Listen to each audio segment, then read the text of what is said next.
Greetings and a very warm welcome to you all. Thank you for joining Global Peace Studies for Sustainable Development in Africa. Every Wednesday, we discuss pertinent issues of peace building and sustainability around the world and across Africa. I'm George Mutalemwa, moderating this session on behalf of the Africa Peace and Development Network, MAMA. Today, we focus on disinformation and fake news in Africa. The speaker is Professor Laeed Zaghlami, a seasoned media scholar in the Faculty of Information and Communication at Algiers 3 in Algiers, Algeria. Laeed is a regular participant and passionate speaker on this international forum. We appreciate your commitment, Laeed. Please join me in welcoming Professor Dr. Laeed Zaghlami. Thank you. You're welcome. Okay, I'm happy to thank you, George, and to be part of your the family. Let's make it this way. And of course, delighted to give you some report highlights of what we have done about 2 weeks ago in Arusha, where we met. And thank you for the organizer who, of course, spoke about actually the topic was about media council in Africa, but I delivered my own paper and it was about, as it is already entitled, Disinformation and Fake News in Africa, of course with some highlights from Algeria. So that's to say that indeed disinformation or fake news is one of the main threats in the world. That's what the World Economic Forum had found in its survey. So it is now, because with the advent of information, of internet and of course social media, so it is now easy to make all alteration or disinformation in the society. So we cannot see the slide, George. What happened? Sorry. Yes, this is the title of my topic. So it's about disinformation, about propaganda and fake news. And as I said already, fake news and disinformation is one of the main global risks that will define the future of our world. That is to say, we have to look on this issue for the next years to come. And of course, World Economic Forum has ranked disinformation, propaganda, and fake news as the main risk, as the main threat in the short term. Of course, we have espionage, we have cybersecurity, we have other factors. But on the top of the threats and the risk that the world will face are absolutely fake news. Next slide, Peter, please. Yes, this is the slide which explains exactly what we are facing in the near future. So in the near future, in the short term, in 2 years' time, we have, as I said already, and this is the report by World Economic Forum based in Switzerland, with a survey of over 900 experts on the most pressing global risk looking ahead. So we have, as I said, the threat of fake news and disinformation. Then we have the extreme weather. This is climate change. Then we have societal problems, cyber and espionage, spying, pollution, and so forth.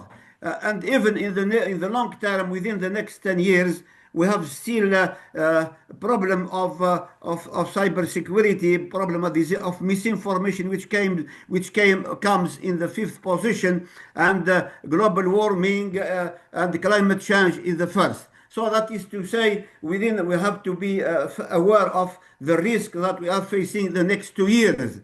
And disinformation, next please, disinformation as a concept and has been, as I said already, listed by World Economic Forum as the main threat to the society globally. What does it mean, disinformation? Disinformation has always been defined as a deliberate. So we have to express or to emphasize on the term deliberate. So there is in purpose. People do it in purpose. People manipulate information in purpose and orchestrate attempts to confuse or to manipulate people through delivering dishonest information to them. So the principle of disinformation is that people are doing it in purpose. So there is no bad intention. Sorry, there is bad intention, and of course it is growing within now the digital era, within the internet, the social media, and the artificial intelligence. So digital communication technology have allowed the new ways to widely produce, distribute, and consume fake news and disinformation, and even make it very hard to distinguish between what is information, what is authentic information, what is not. There is a lot of course, confusion around in the era of digital, in the era of digitalization as well as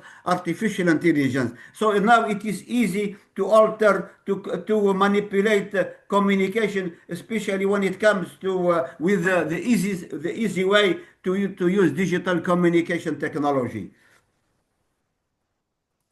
In order to get you clear and not to confuse you, we have, besides the information, which is the key issue, the key element in our society, we have disinformation, as explained already. Now, we have also misinformation. And the definition is misleading information created or disseminated without manipulative or malicious intent. So if disinformation is, of course, do it in purpose, misinformation is due to maybe ignorance or neglect, but nothing to do with do it in purpose. So we have another concept, the concept of malinformation.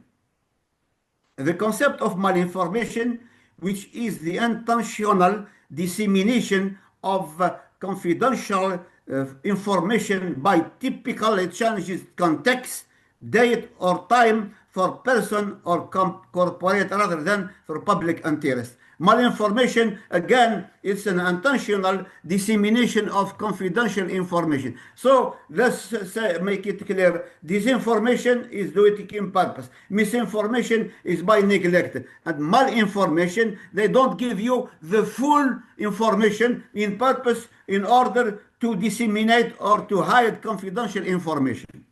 So this is to make it clear. Now, when we talk about the main threat that we are facing, fake news, as I said already, is one of the greatest threats to democracy, to journalism, to freedom of expression worldwide. Today, we are facing this issue, and it consists of falsehood, misleading information, and rumors that are associated with the term that have been around as long as a human have lived in groups where power matters. Fake news, it can be, as we said, as well as the rumors. So rumors it exists as the human being has existed. And here we have it's great now with the help or with the advent of internet and of course artificial intelligence and cloud computing and digitalization is now so easy to abuse and misuse. It's when it comes to fake news in this age of social media, so fake news stories are shared very often on social media than articles from editing news media. Social media platforms like Facebook, Twitter, and Instagram, and so forth, have been cited as facilitating the spread of fake news. And maybe why we ask why social media platforms are now more popular and attractive. Well, the answer that today in the world, in the whole world, social media are the main source of news and information because of easy access. And in a country of like Algeria, we have over 25 million users for a population of 47 million. They are relying on social media, and Facebook, Twitter, Instagram are the main source of information. So here we are, I would say social media are the home ground of all fake news and manipulation and so forth. So what can we say about this? It's which strategy we have to adopt when it comes to social media. Do we have to integrate social media in our strategy of information or communication, or deny that? In so many countries in Africa, they do not accept that. And my question is there a social media strategy for Africa? Honestly, I don't know, but I can assume that in many countries on the continent, their media policy is still lack independence, professionalism, and truthfulness, which obviously paves the way for rumors and fake news. We have to accept that. So in many African countries, we don't have any strategy of social media. All what we have is a media policy which is still vulnerable, which is lacking independence, accuracy, fairness. But what is most important to remember that, and we have to remember that a social media strategy, if we have to be to deal with, we should through this strategy we should define our plan for promoting of the image, our business, and of course to interact with people, with audience, and share content. So that is to say, it is important to develop a strategy in the social media.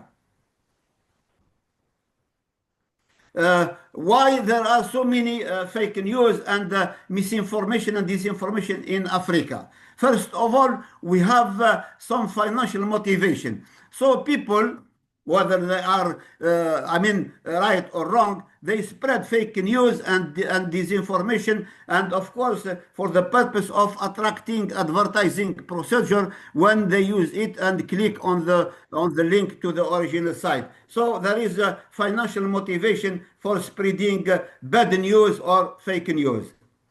The other element of the reason is ideological motivation. We have those who advocate, who spread, who disseminate fake news for the reason of disseminating for political and, of course, ideological motivations. Also, news article may not necessarily be fake, but they are labeled as such for self-interest reason. So we have money, finance, and ideology and politics. The next reasons are naturally the profits. Such a producer of fake news do not care about their reputation, but only they care about short-term profit for attracting clicks in their initial period. We have also the purpose of spreading fake news is for disseminating them to influence and manipulate public opinion on certain topics towards certain objectives. And this is very, very widespread all over the world, and in crisis and conflict like it happened now in the world and in the war between Ukraine and Russia, or in the Middle East in Gaza. So we have a lot of influencer and manipulator who use this to disseminate bad news and wrong information. Well, how to recognize fake news?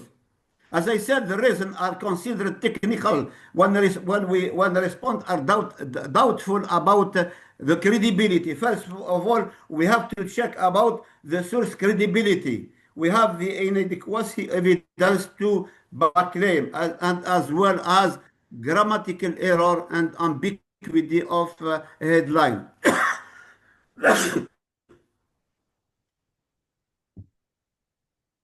So we can deduce from that we have to check about the source of ambiguity of headlines. How to combat fake news. combating fake news or a robust disinformation analysis should take into account the social, the political, the economic, and the historical context of where disinformation is consumed and spread. And it's obvious when the context is lacking efficiency, is lacking transparency, is not democratic, there is for sure a spread of fake news and all sort of misinformation, disinformation, and malinformation.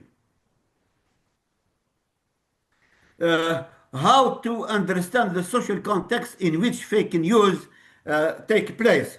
Thus could be a proof in informing the type of response to employ to curb them. Motivation for sharing fake news and conclude that most common reason for sharing is to raise awareness out of misplaced sense of civic duty and to make others aware of misinformation. So in other words, social context is important. And here it's very key, a key element of digital literacy that what UNESCO is now advocating. So they are now advocating a global program. So by using digital literacy, and each country is supposed to advocate, to educate their people to explain to their, I would say, citizens, what does it mean digital, what does it mean digitalization, what are the tricks, what are the pitfalls, and so we have to explain, we have to educate, we have to explain to the population, users are digitally literate, skills and attitude that position themselves to know how to obtain authentic and global and credible information. So digital literacy will equally become important. So information, and news consumer are armed with the skills to determine authenticity of information received from people who may not know that information they are sharing is false. So education, skillfulness, qualification are important for us to understand and to know about it. So we have to be educated, we have to be introduced to some kind of literature on digitalization. The next is, again, as I said, media and information literacy.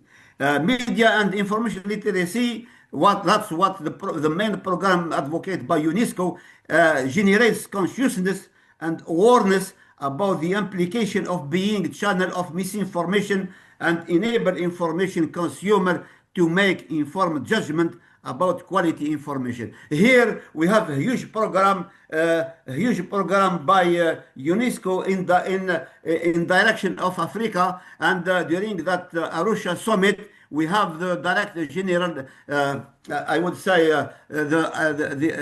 sorry, the Deputy Director General of UNESCO, the Tunisian Tawfiq Girassi, he was heavily present in Arusha to advocate this one. He has been talking about digital literacy, about media, how to explain to the whole society all the difficulties, how to be aware of the pitfall and of course the tricks of using media and in the digital era.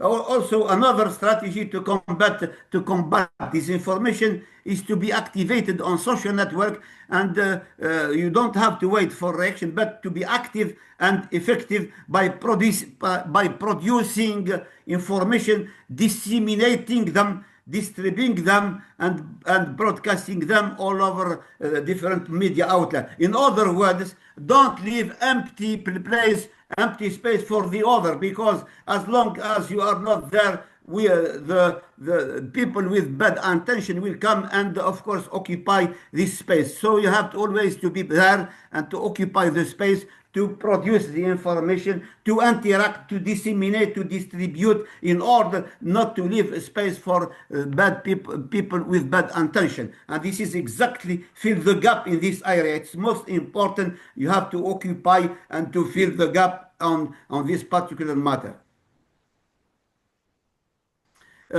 It is important also to be resilient by improving information credibility, and it is important. Credibility, independence, transparency, and of course, that professionalism are the other key value and principle to combat disinformation. I have to admit, I look at different media system in the whole continent. We have, I don't like to single out here or there, but very often the problem of media in Africa and why there is widespread of fake news and misinformation and all this kind of perversion of information, because the media system in many countries in Africa are not efficient enough, are not credible enough, are not independent enough, are not therefore there is they offer large avenue for all sorts of misinformation and fake news. So it is not always it is not always you don't have always to blame the others while you yourself you don't provide an efficient and credible media system in your own country. If you are lacking that, for sure it's an opportunity for all people with whether with good or bad intention to occupy and to widespread disinformation and false news. Give me just I just want to talk just one word about Algeria. Fake news, combating fake news, of course, as a strategy needs a multi-pronged approach, including legal measure, fact-checking initiative, and public awareness campaign. In Algeria, as I just mentioned, the government is strengthening legal framework, including the cybercrime law, which classifies the creation of and dissemination of fake news as cybercrime. Of course, the case of Algeria cannot apply to all countries in Africa, but I'm sure many countries in Africa will get inspired from the case of Algeria. Especially, we have to combat fake news through legal as well as security and as well as media literacy and of course as digital literacy. And it is important to be aware of, you have to, most important, or more importantly,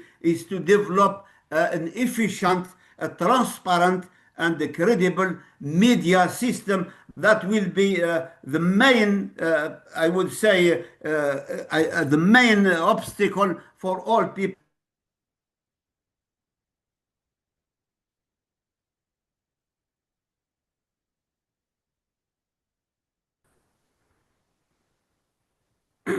Yes, please, better. Next, better, please. Yes, we lost your audio for a moment. No, I'm okay. It's okay. So, as I said, we have adopted in Algeria anti-cybercrime. As well, we had an information law which was adopted in 2023 and introduced restriction on foreign funding for media outlets, as well as imposed strict conditions for journalist practice. More importantly, again, we have sanction and penalties. So violation of the cyber crime law and media regulation can result in significant fines and other penalty. So in Algeria, we take the example. We take the example of having a strict and tough measure to curb disinformation and fake news. Next, please. Here again, we have, I am very pleased to let you know that we have one organization. It's called Fact-Checking, Africa Fact-Checking. And this is a fact-checking organization, and media literacy are developing programs to play a crucial role in educating the people about identifying and combating misinformation. As a matter of fact, we have next in October, there will be a summit. There will be a summit in Dakar on the 1st of October, organized by Africa Fact Checking. It's an excellent initiative to debunk fake news and disinformation through the contribution of journalists, of media professionals, of journalists, of students. I have to admit, it's a very good, efficient example. This organization, Africa Fact Checking, have been working to, of course, to combat fact-checking, I would say, to combat misinformation through different story submitted by journalists in the whole continent. And I've been, as I said, I have been really attending their summit, and it's very, very interesting for the whole continent. But let me open the brackets. It's sad to say that Mark Zuckerberg, the chief executive officer of Meta, has excluded fact-checking from its policies. That's to say he is enabling, or he's allowing all rumors or bad news or fake checking in his platform. The irony is that on one hand, the whole continent of Africa is fighting to stop all this, the spreading of information, misinformation and fake news, while Mark Zuckerberg said, okay, we don't bother about, we have to stop fact-checking, exercising its work within the platform of Meta. So that's a little bit funny, but that's how it works. Next, please. I said already about media literacy, which aimed at educating people on how to critically evaluate information, how to identify misinformation, and how to understand the mechanism of social media platform are important. As I said already, UNESCO is potentially involved in the program through many countries in the continent. And as I said already, we have in Southern African development community in the region of South Africa. They are already developing a system of advocating digital literacy and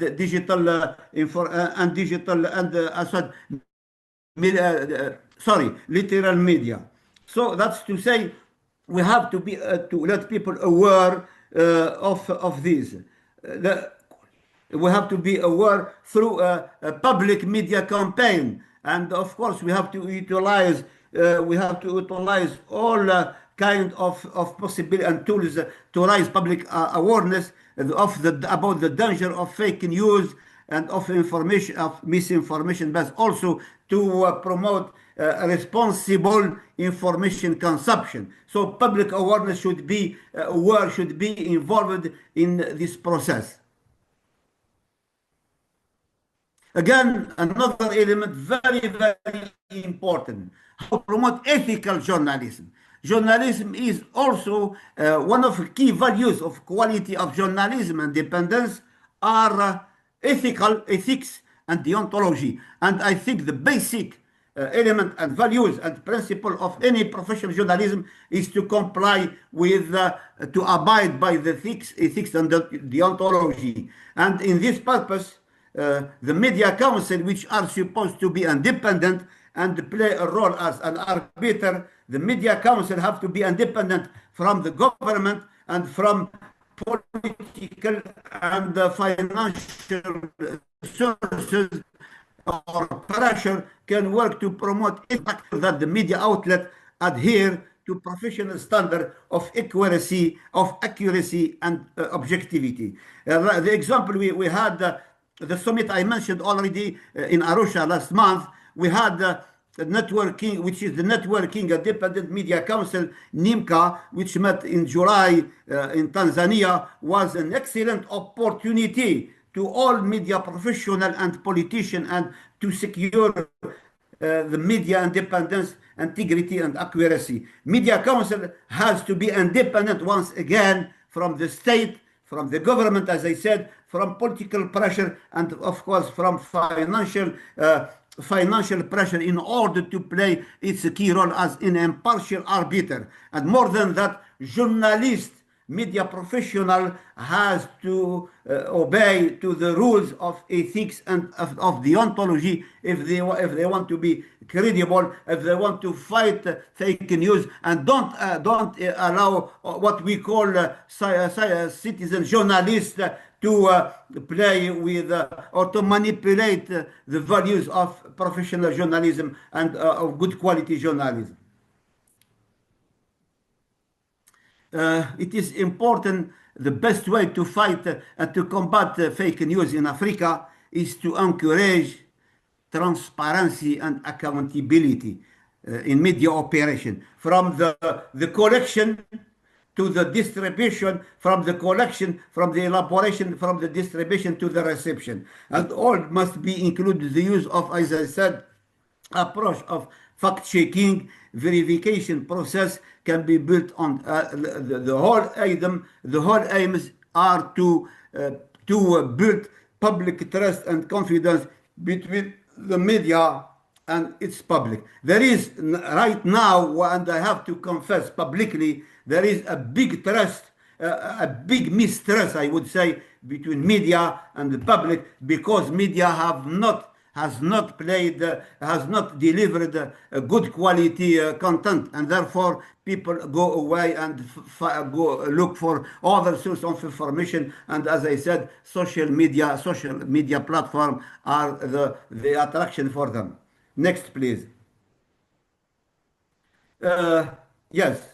In Algeria, once again, has developed an integrated strategy to strengthen national media, so they should be a reliable source of information and should be able to detect any fake news by once again promoting media literacy and raising awareness among society. What Algeria is doing, we can see in many countries in Africa. Currently, the Media Council in Algeria or elsewhere operate under the auspice of the national. This is the case of the National Audiovisual Authority, which monitors and supervises any breachment of the law and its violation. We have series of sanctions. It can be financial fines or the closure of the media.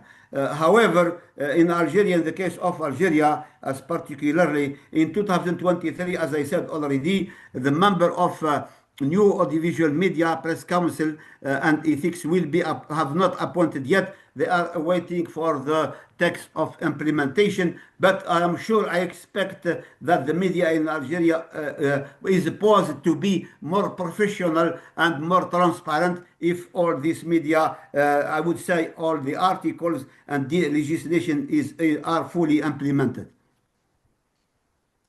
Of course, it is clear that what Algeria has done, it has developed advanced technical mechanism to detect false information and counter hostile media campaign. And that is why it is very, very important there will be a cooperation between different countries, African countries particularly, to collectively address media propaganda through the exchange of information and best practice. This is to say why, because about 2 or 3 weeks, 2 months ago, there was a conference here in Algeria between all experts of information and security, and they were really the issue of fake news, which constitute a headache for many of decision makers, and that's why the cooperation between African countries should be there. Another opportunity is the creation of an African platform. And this particularly a new one, sorry. So African countries are and must work together to erect a platform to combat disinformation by bringing together experts in security information technology, and with the process, with the task of proposing a practical solution to deal with these abuses and this phenomenon of fake news. Also, we have to encourage and to invest in raising awareness. I said it so many times, among young people who are the heavy user. to combat fake news, especially on social media, and stressing that this fight must be waged on both the security and the media front, while more importantly promoting the culture of credible information verification. In other words, we cannot swallow all what we see, what we watch, what we read. We have always to bear in mind the necessity of imposing, of putting, of erecting, I said, of drawing up a verification system and process which enable you to distinguish between what is wrong, what is right, what is information, what is not.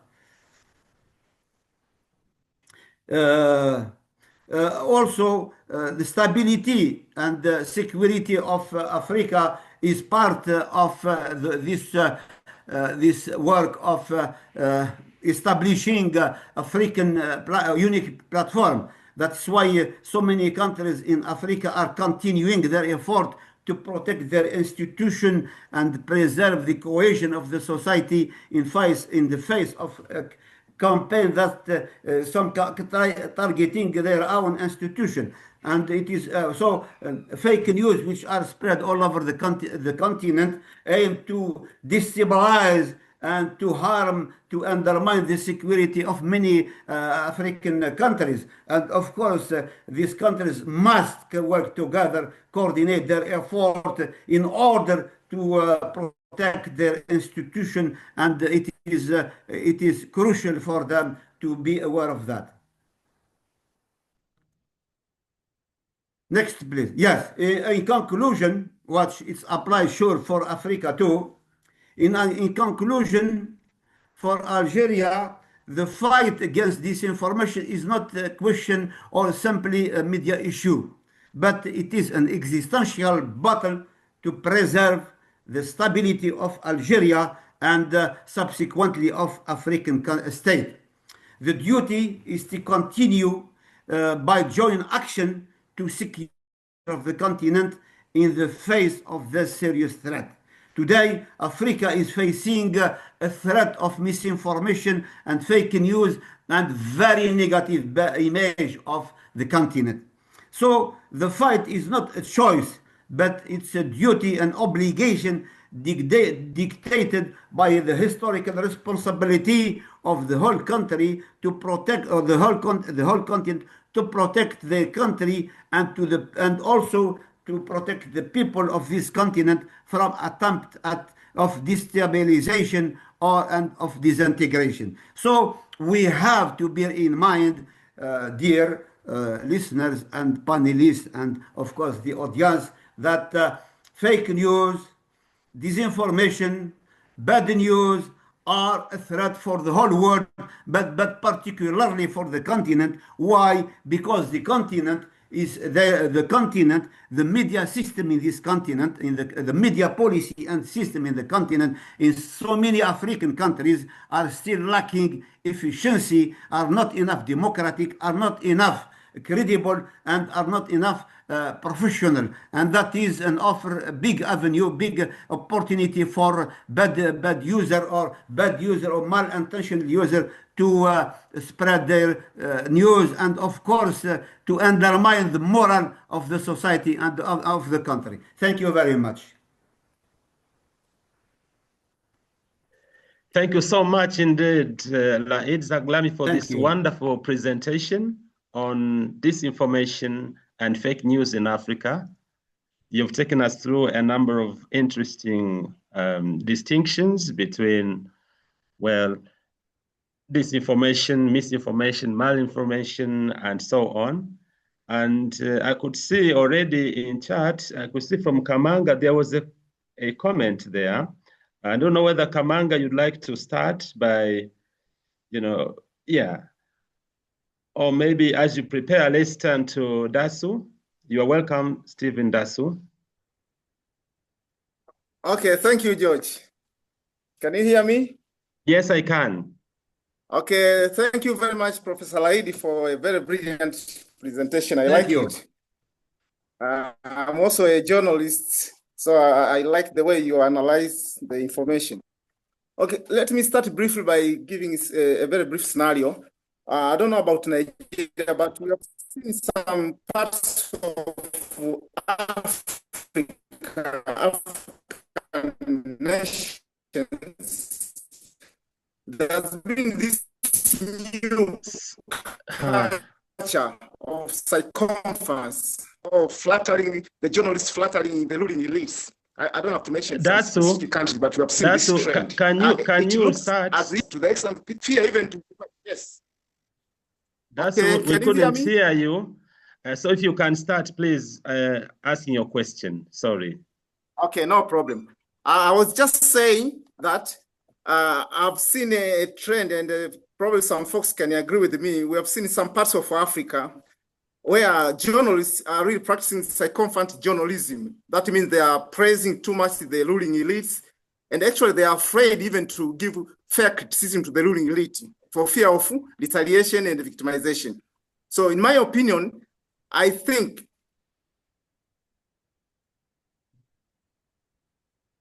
it seems as if this kind of sycophant journalism is institutionalized. So I'm asking Professor Laeed, what should the media professional do in order to deal with that situation in such a very precarious environment? That's number one. Number two, the last one, I'm also expressing my concern about some educated folks in Africa. We have seen some very brilliant figures, well educated, but they are giving some sort of fake or manipulated information in their analysis. So what should the ordinary people learn from those guys? Because we expect in most cases, the educated people, the ordinary people learn from the educated people, but we have the truth that some of them are spreading fake information or manipulated information. So what should the grassroots do in order to deal with such kind of people? Thank you very much. Yeah, thank you so much, Dasu. Yes, please go ahead, Laeed.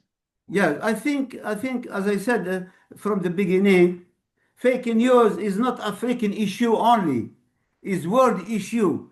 And World Economic Forum in Davos, in Geneva, in Switzerland, surveyed so many experts, and they say within the next 2 years, media fake news and disinformation will be the main threat, the risk, not only for we developing countries, but for the whole world. If we are not if we are not aware how to use them, how to combat them. That's why we have to bear in mind this issue. Of course, there are some people who are intentionally or bad with good intention, or I said bad intention or good intention to defame. But overall, we have to have the skills, the qualification to distinguish between what is right, what is wrong, what is information, what is not. So, and more importantly, we live, my dear Dasu, in this age of digitalization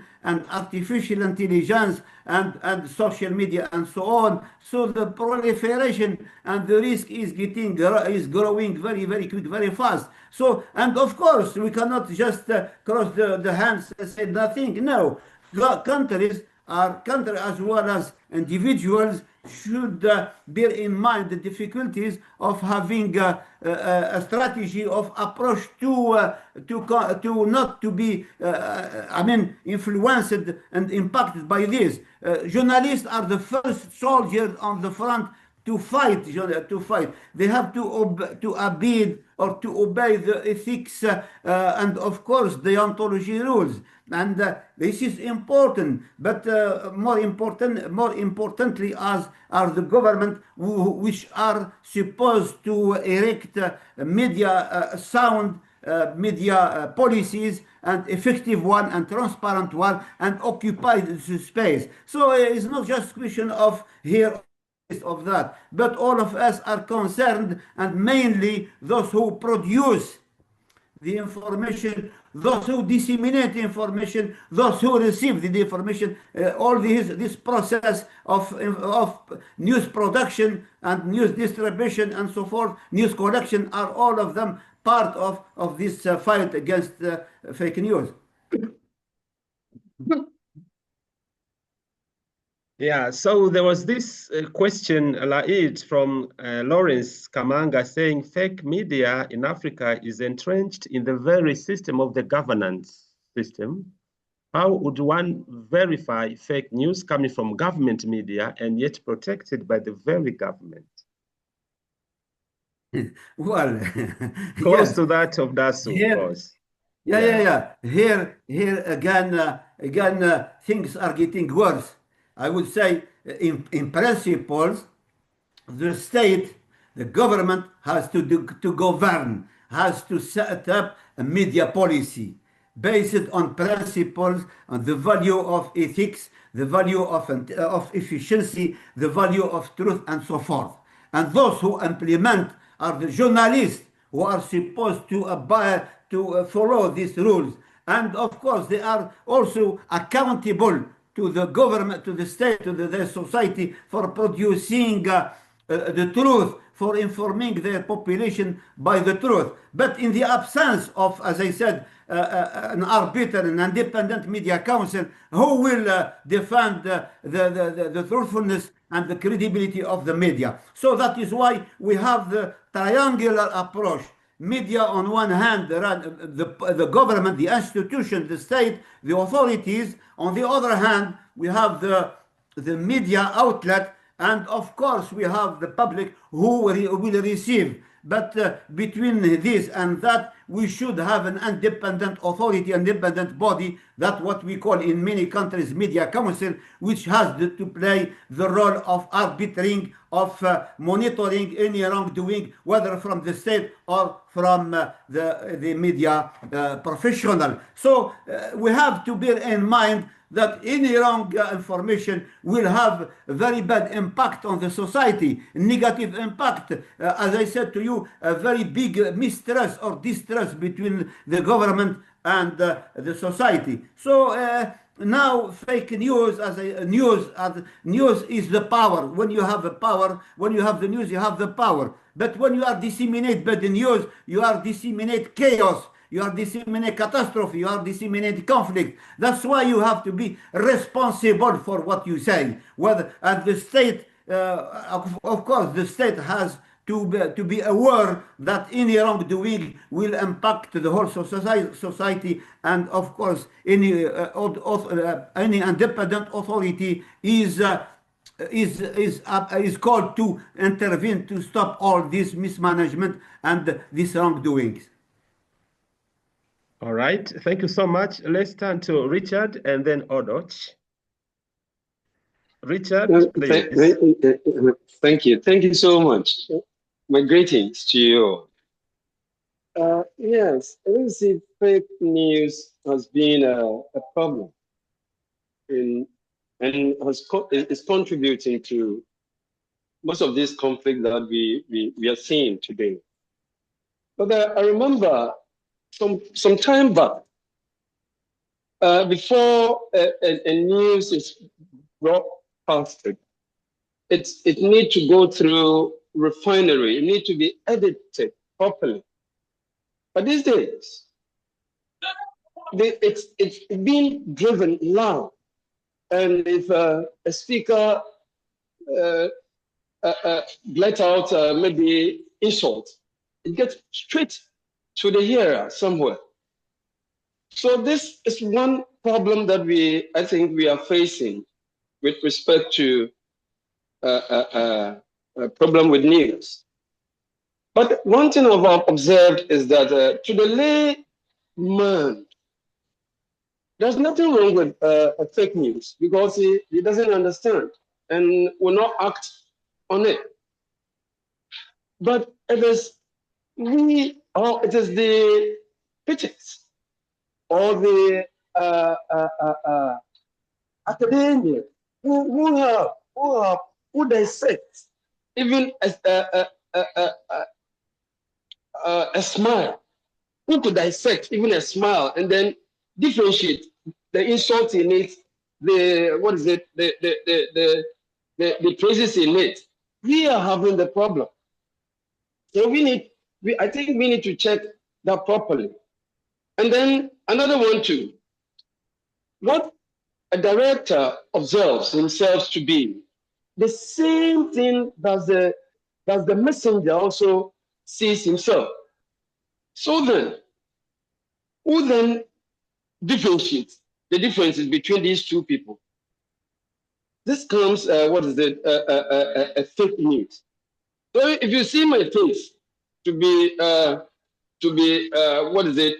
thinking, then within me, I'm not thinking. So when you say, when you blend this news, it means you are giving a fake news. But so I believe our media landscape need to be revisited. It's just like publishing. You have to be,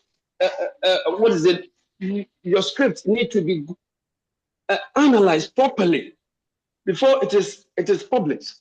The same thing should be done to the media landscape too.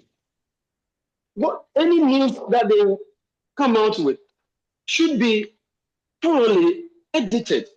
Other than that, if it goes upstream roll like that, then by all means, and there'll be a fake news because someone will insult in it, and that insult need not be heard or published, but it will come. So this has been our problem. So I'm very grateful for this wonderful presentation. Thank you. My pleasure. Seem to have lost, but you've made your point, Richard. If Odoch, you can proceed, then we go to Janet. Odoch, please. Thank you. Thank you, George. And thank you, Professor Laeed, for the wonderful presentation. I had put my question in the chat. But now that I'm speaking, let me ask it, even though I might be phrasing it slightly differently. What I was seeking to know from your perspective, Professor, if there are differences or similarities between misinformation and lie, or misinformations and lies. That was the first question. The second question was, or is, what in your experience are the roles of misinformation in protecting the truth that may be bitter and consequently disturbing to peace?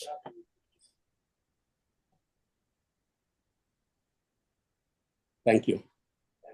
Okay, thank you so much. Yes. Can I go ahead? Yes, please go ahead, Laeed. Okay, very good question and a very pertinent one. There is not a big difference between telling lies and misinformation. The only maybe difference is for which purpose. If you are not telling lies, does not mean,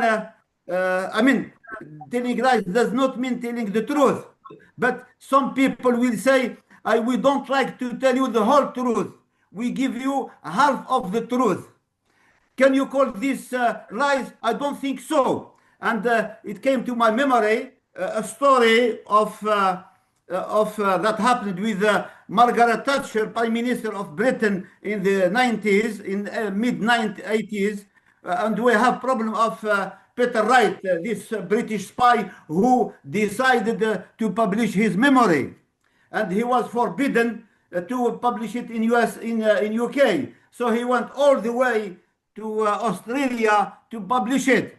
And of course, Margaret Thatcher, as adamant as Iron Lady, she sent her lawyer Armstrong to defend the case.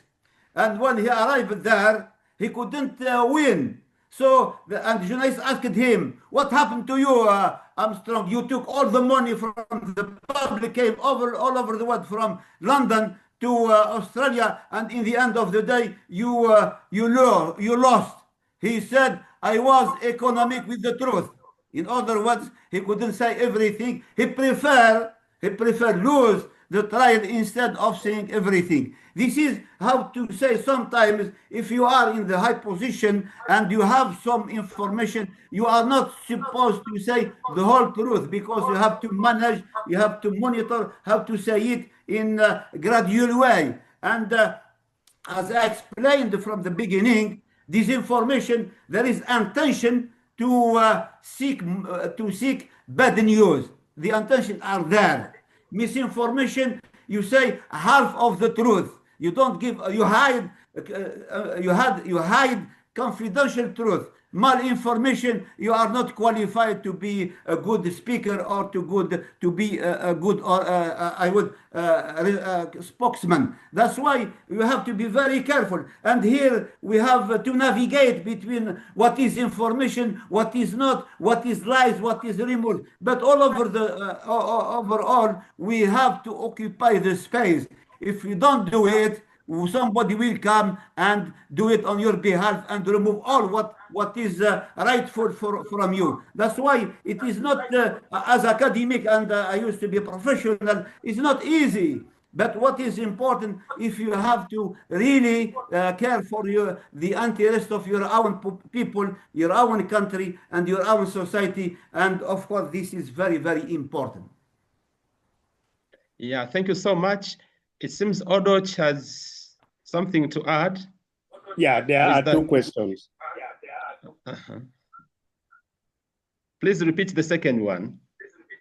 The second one is to do with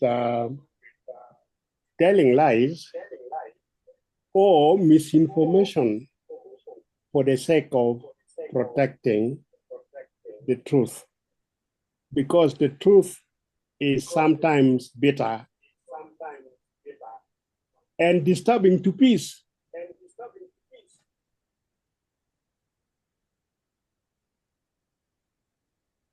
I wanted his view on this. Yes. Okay. Yes. Yes. Well, I spoke about transparency.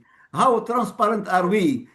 10%, 50%, 100%. You cannot deprive yourself, or you cannot deprive yourself. You have to have some kind of navigation to say the truth in very subtle way. But does not mean you are lying, because if you say the whole truth, maybe the implication of the truth will be dramatic for your own people, for your own society. So we have to do it in gradual way. And I am not defending anyone. All what I am saying, in front of a given situation, you have to set up your own strategy, your own approach, in order to maintain some kind of order and not set a disorder at all. So basically, you have to hide to hide the truth because of the impact of telling the lies. But overall, it depends on the situation in which we are living in. It depends on the context, as I said already. So it is not easy.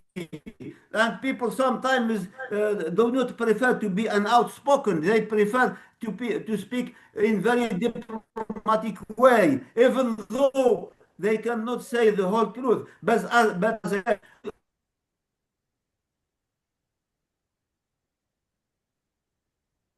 we seem to have lost. So it's situation is a case to be dealt with. All right. Now let's turn to Janet. Thank you. And Janet, please go ahead. But I really appreciate everyone's. I really appreciate, Laeed, your fantastic and very clear presentation, really focusing on the governmental levels and responsibilities.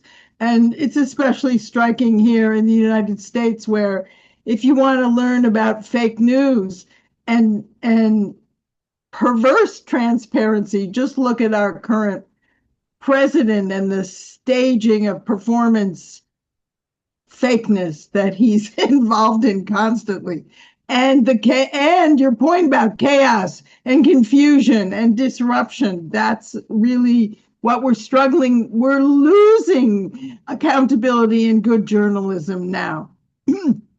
But what I want to ask about is more thoughts about civil society. I really appreciated your comment, because this gave me a name for what I do, is to fill in the gaps by trying to use Facebook actually to put out a lot of information and especially about how people are reacting in the United States towards the disruptions and the misleading things that are going on.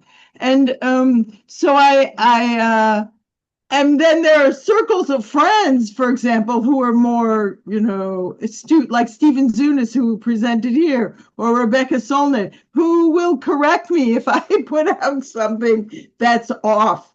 And so I think we need those groups. We also have a local group of women activists, and we are always helping each other straighten out. But what this person says this, but what does that mean? Anyway, those are some ways. Then, of course, my professional work where there are real formal presentations. But so tell me more about how citizens like us and professors and civil society can work to support these government initiatives that that are so promising. Okay. Thank you. Thank you, Janet. Well, of course, as I said already, it is not easy to manage to run the media and the information system. But within a given society, as I said already, the basic that you have the government, the institution, we have the media and the media outlet and so forth, but you have the public, you and me, and the public civil society as part of the public. And the public is supposed to be represented by the Media Council. Media Council is supposed to be constituted or composed of professional, of expert, of independent personality who have the skills, the ability, the qualification to be competent enough to be impartial and to say the state, equally to say the media, you are wrong or you are right. So the contribution of the media society should be done through complying to the authority of regulation, and in some countries we call it Media Council. So Media Council is supposed to be the arbiter, the impartial arbiter who is here to, he is like a gendarme, if I may say so, to check what is wrong, what is not. So he should be intervening when it is, whether it comes, the fault comes from the state or from the media. But of course, it's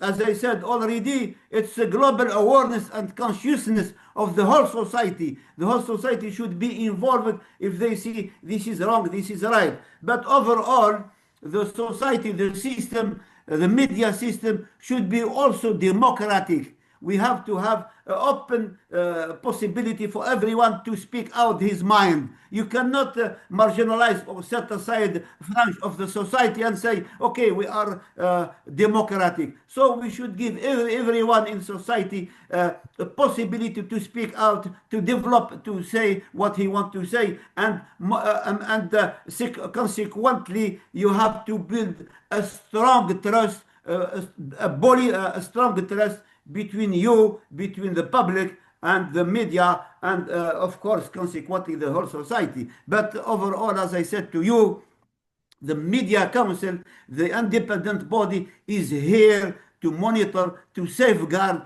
to secure, to protect the interest of those who have not a voice. Thank you. Thank you so much, Laeed. Now, Patrick Morola, you're welcome.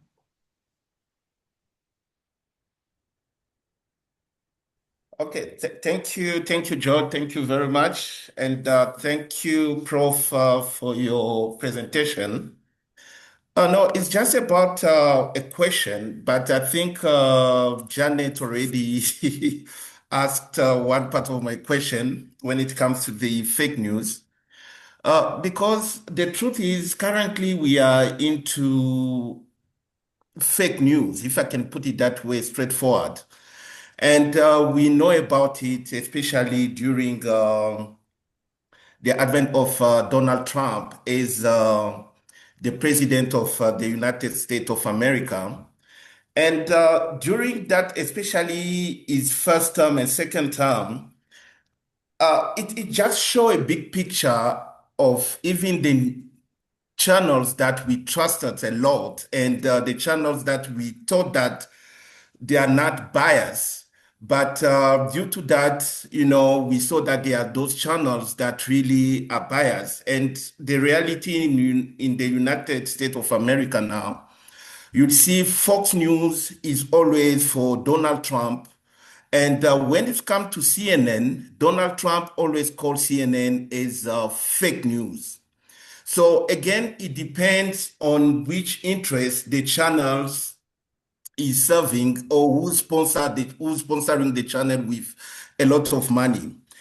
Saying that, Prof, I just want to find out, because now, as I said earlier on, that we are in the world of fake news.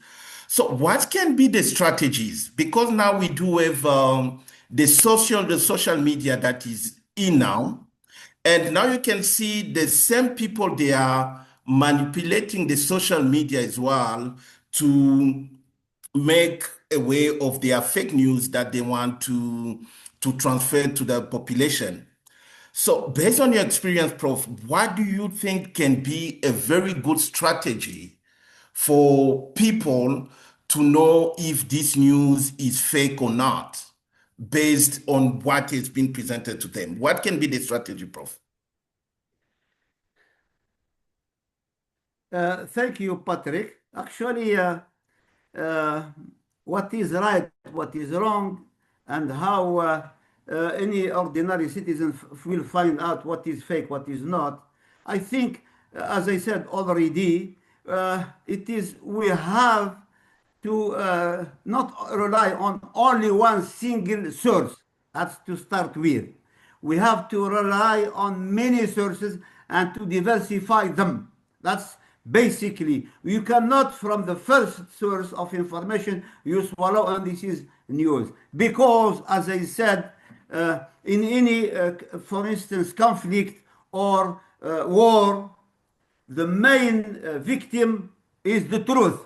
And you will never ever know the truth because it is dispersed throughout many stakeholders and many partners.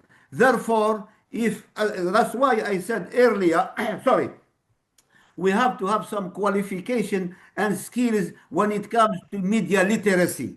Okay, that is important. Now, UNESCO is running a huge campaign to advocate about digital literacy and media literacy. Ordinary people should know what does it, how to be educated, how to be informed, how to understand what is news, what is not, what is news, what is commands, what is opinion. So this is basic.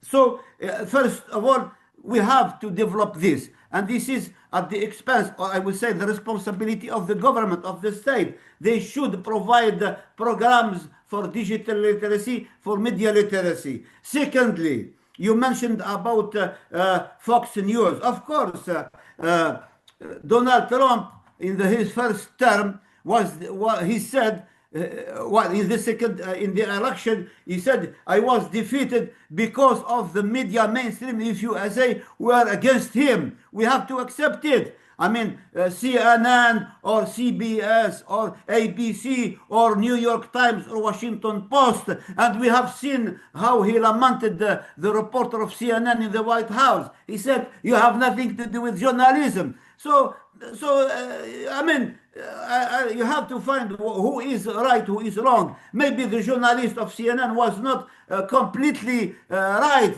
He should at least be one way or other balanced. If he is not, he's against Donald Trump. So that's why I said accuracy, credibility, impartiality, balanced views are important, even though you are against what you say, what is this or that. And of course, fake news has, because, and the result of this, the spread of fake news all over the world is why? Because now we have free space in the social media where people, ordinary people, are using fake news, rumors, lies as everyday sport. And you have the proliferation of bloggers and of influencers. And this is the result of the lack of impartiality. This is the lack of journalism quality. Why now what we call commonly citizen journalism as gaining a lot of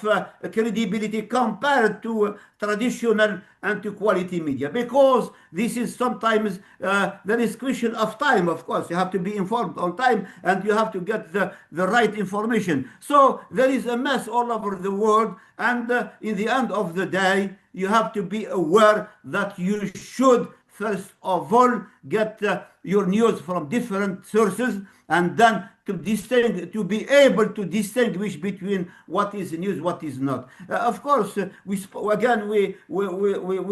mentioned fake news, and again I have to mention Donald Trump. He was maybe the first politician in the world who has been talking a lot about fake news and even about what he called post-truth. So here we are, the world has entered in another sphere of manipulation. We speak about manipulation in the age of artificial intelligence, digital manipulability, and so forth. And it's a mess all over the world. And now what why don't we ask, can we have a new order of information as we suggested, as we dreamed 1980, order of information and communication? No way, because now we spoke about order of disorder of information, disorder of fake news, and all this kind of situation. But in the end of the day, I'm sure we should have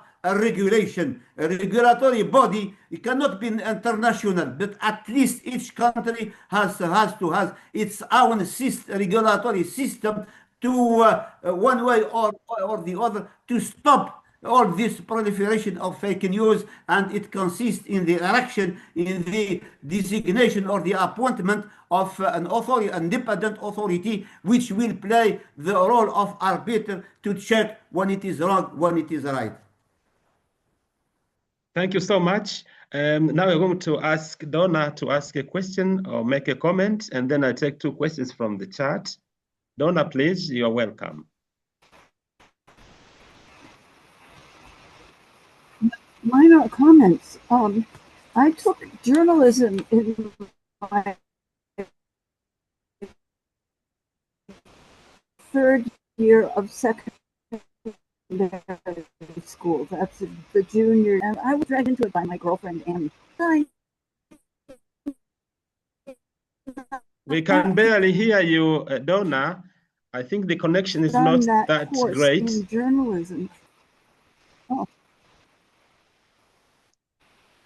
Please start. Okay. Sorry, the internet connection is not the best, actually. I'll go back to Odorch's computer. Just a second. Okay, that would be excellent. I'm going to Odorch's computer. That would be excellent. And so at the same time, I'll be asking this question, which came from Jackie Modest. To what extent are primary and secondary schools addressing this issue? Critical and analytical thinking provide a strong counter to the temptations of fake news by training students to research, reason, and investigate or test ideas. Any ideas, Laeed, on primary schools? Yes. I'll tell you one thing. There is one expert, French expert of information. I can't remember his first name, but he's called Frost. And he said, if I have the power in the world, I would institute and impose information and communication courses at the first age, primary and secondary school. Why? Because through information and communication, people will interact, will listen to each other, will understand each other from early age. In our emphasis, that's what the world is lacking today. The world is deaf to each other. No one hears to other. No one understands each other because no one listens to each other. So it is key issue. Information and communication skillful skills and qualification are important to understand each other, because we will be educated to listen to each other, to understand each other, sorry, to comprehend each other, and to forgive, to tolerate, to each other, and to comprehend, and to set up a good cooperation. But since the beginning, all the system are lacking. Education system do not care about the aspect of education, of information and communication. That's why we live in a mess, in wars of misunderstanding, of misconception, of misgivings, and all this what we are now facing all over the world. Nobody is understanding. We speak a lot of things, but no one is listening, no one is understanding, and no one is caring. Or you want me to remove it? All right. Thank you so much, Laeed. And I can see that Donna is getting ready. If you can speak to us, Donna, please. Can you hear me now? Yes, we can. Even I can hear myself. Oh, excellent. I just wanted to raise 2 or 3 points here. If I had not taken journalism in secondary school and worked on the school newspaper, I would not have any idea about journalistic ethics or procedures or guidelines. I would not have known what journalism is, because at that time in Illinois, nobody was teaching anybody who didn't specialize in journalism anything about journalism. Okay, I don't know if it's different now, because that was at least 1,000 years ago. Never mind. Now I want to say something about fake news. Are we talking about fakery in fact or fakery in slant? Are we doing stupid things like Donald Trump, who occasionally reports a true fact but slants it to his liking? Like, don't worry, COVID-19 is going to just disappear it's just going to evaporate. You don't have to worry about that. That's fake news. I can't say it's actually fake, but can I ask Odot, please, to mute your microphone? Odot, please, to mute your microphone. I'm talking to you on Odot's computer, and I don't know how to do that, and he has gone outside.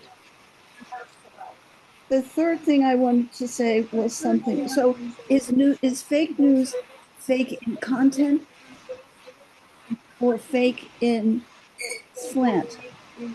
Okay. And the third thing was that Amani said something about anti-intellectualism. I think the United States of America under Donald Trump is the paragon of antagonism to intellectualism. That's all I have to say. I hope you heard me. Anybody? All right. Thank you so much, Donna.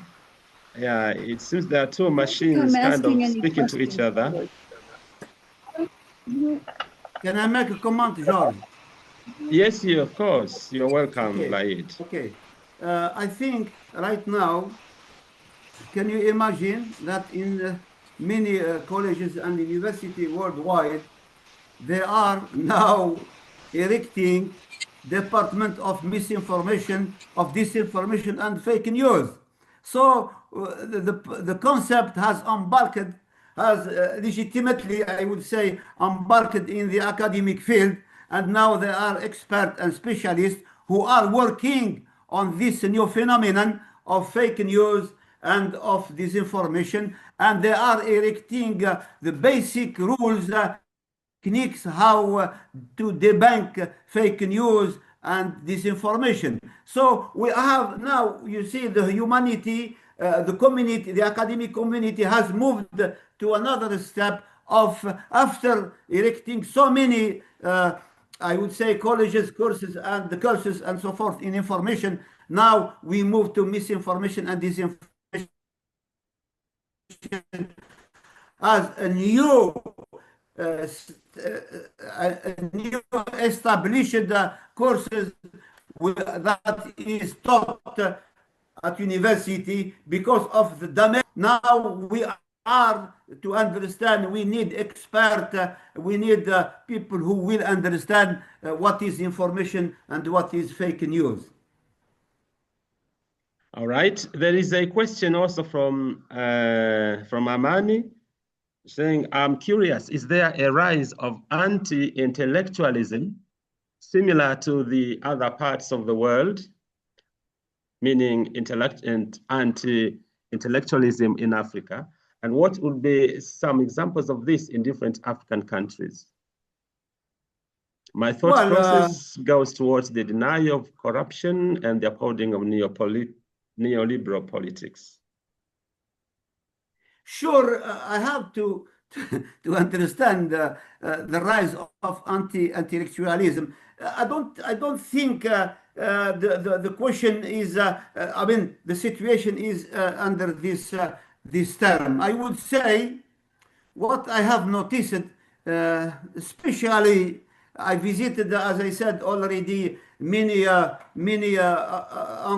English-speaking countries like South Africa, like of course I would say Tanzania, like Nigeria, Ethiopia, and Kenya, and I found out in those countries the media are more or less well presented and well professional compared to I've done a study on the media as you know already, George. When we spoke about the world media coverage of of Africa, and I found out that in the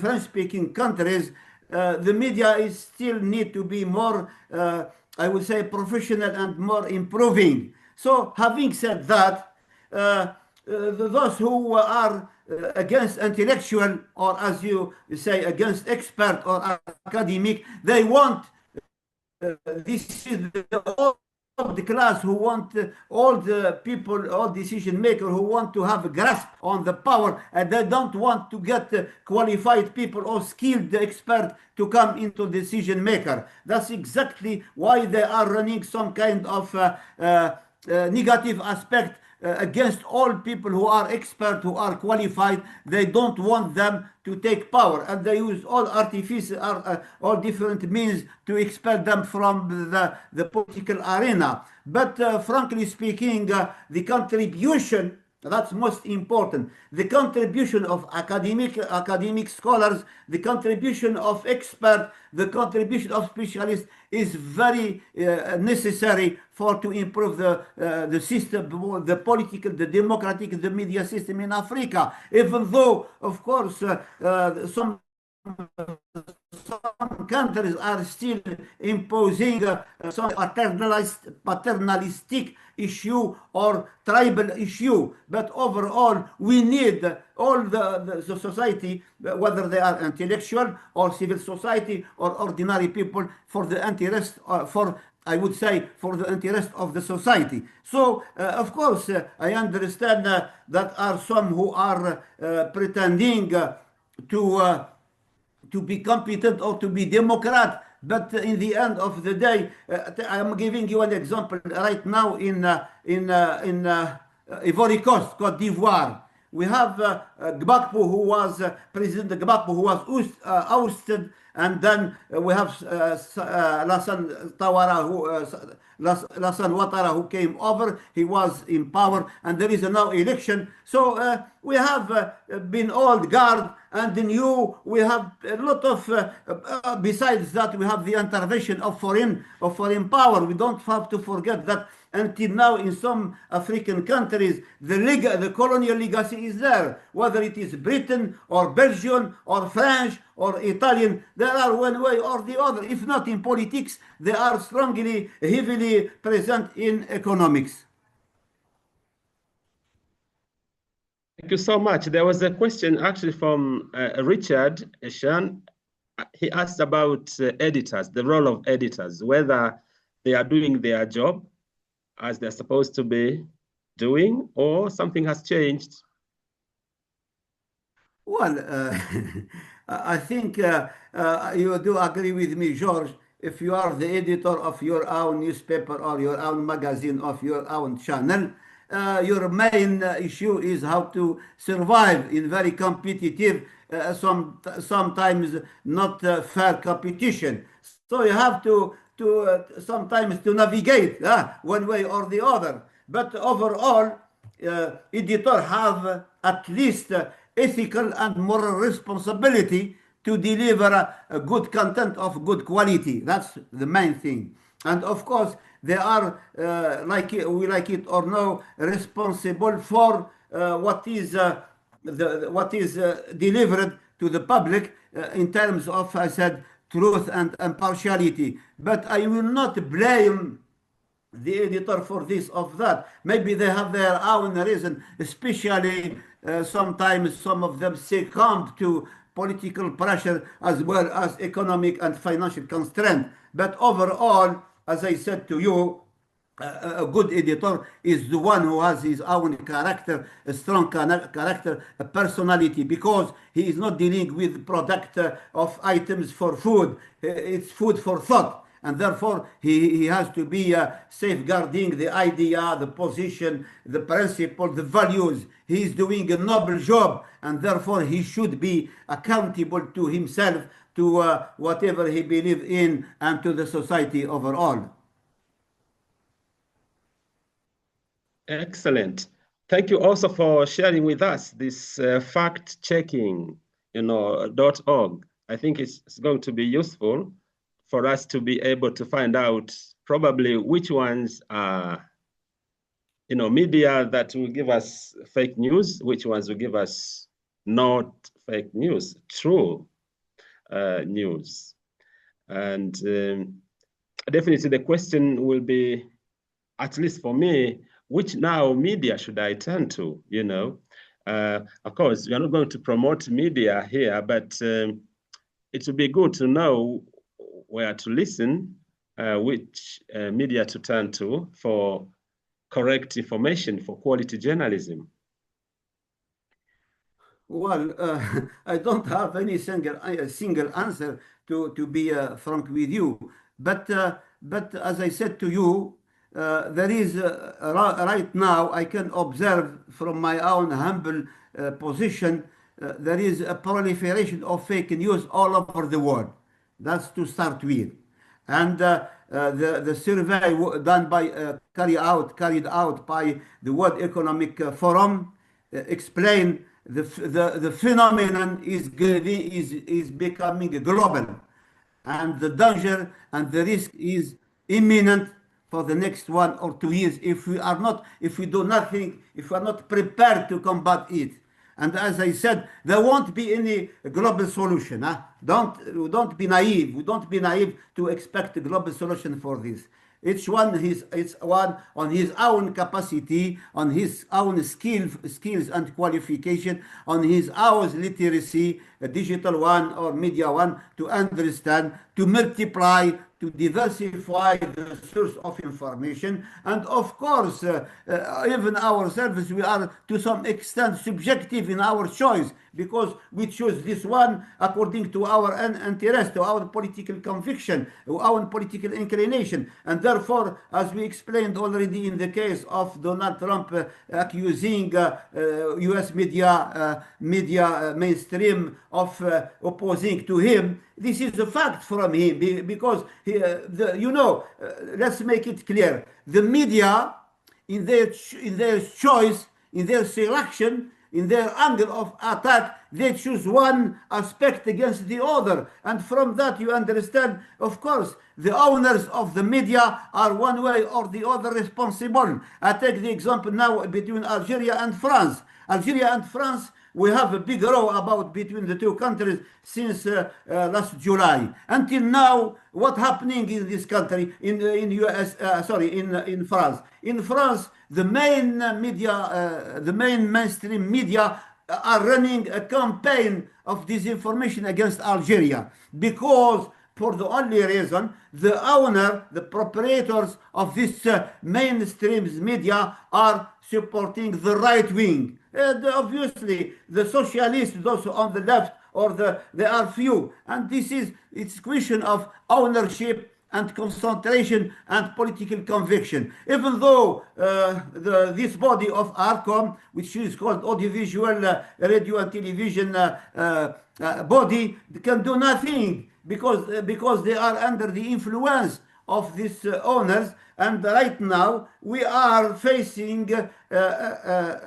media and established French media campaign against Algeria. And in this, who is behind the content, this ideology and so forth, is those who are against Algeria to recover its independence, those who do not, until now, have not swallowed the independence of Algeria, etc., etc. But you have to be very aware. But of course, on the other hand, you don't have to blame only France. We have also to blame ourselves. Algeria has to find out why did Algeria has not yet developed a positive and objective media system that can compete with other. And this is another issue, why journalists are not, armed enough to face this. So we have a lot of vulnerability and of course, and this is which explains sometimes we have over half of the population are now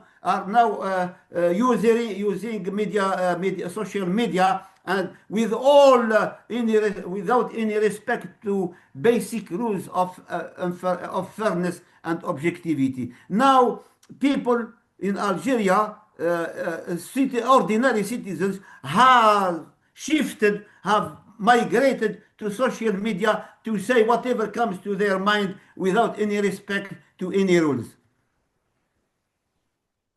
Wow, thank you so much indeed, Laeed. This has been a wonderful presentation.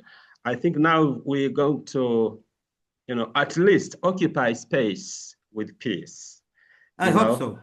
Yes. Otherwise, to be occupied, with violence and fake news and disinformation. So I thank you so much for your presentation, and I thank everybody, for being with us. It's always a pleasure having you. I'm looking forward to seeing you again on Wednesday. So bye-bye for now. Bye-bye for now. Thank you.